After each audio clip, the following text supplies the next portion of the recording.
ព្រឹកលើភ្នំបូកូហើរលេងលើព្រៃស្ងប់ខ្យល់ត្រជាក់បក់ស្រាលស្រាលដោយបទភ្លេងបេះដូងដៃខ្ញុំកាន់ដៃនាងដៃខ្ញុំកាន់ដៃនាងមើលព្រះអាទិត្យរះ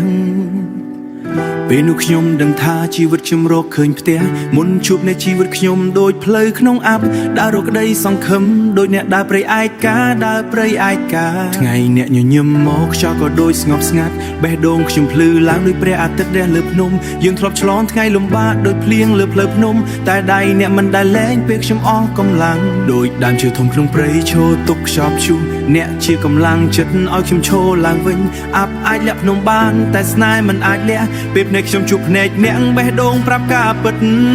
ជាតិនេះខ្ញុំស្រឡាញ់តែភរិយាខ្ញុំមួយដូចខ្យល់ថែព្រៃមិនដែលបោះបង់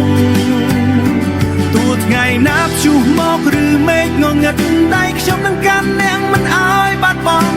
សុំភាំងគល់ជីវិតគឺដើរជាមួយអ្នករហូតដល់ថ្ងៃចុងក្រោយនៃដង្ហើ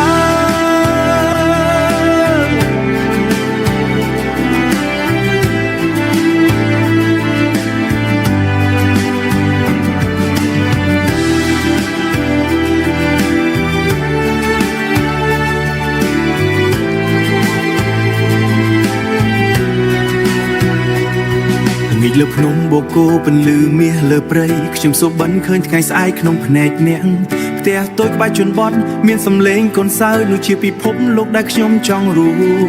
បើថ្ងៃណាខ្ញុំដួលដូចស្លឹកឈើក្នុងខ្យល់អ្នកនឹងក្លាយជាដៃកាន់ខ្ញុំឲ្យឈរឡើងស្នេហ៍យើងមិនត្រឹមពាក្យក្នុងចិត្តវាជាកម្លាំងជីវិតដែលនាំឲ្យខ្ញុំបន្តផ្លូវ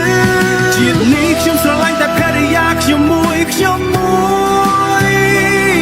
ទោះរដូវផ្លាស់ប្ដូរឬឆ្នាំកន្លងស្នេហ៍នេះនៅតែរស់ក្នុងបេះដូងជាតិនេះខ្ញុំស្រឡាញ់តែភរិយាខ្ញុំមួយដោយកាប់ព្រៃលើភ្នំបាក្រោមពន្លឺថ្ងៃជីវិតខ្ញុំទាំងមូលសូមដើរជាមួយអ្នករហូតដល់ថ្ងៃចុងក្រោយនៃដង្ហើមអាប់លើភ្នំបូកូនៅតែហើរយឺតបូតខ្យល់ព្រៃនៅតែច្រៀងបទស្នេហ៍ស្ងប់ស្ងាត់ដៃអ្នកនៅក្នុងដៃខ្ញុំបេះដូងប្រែកនឹងភ្នំថាជាតិនេះខ្ញុំស្រឡាញ់តែភរិយាខ្ញុំមួយ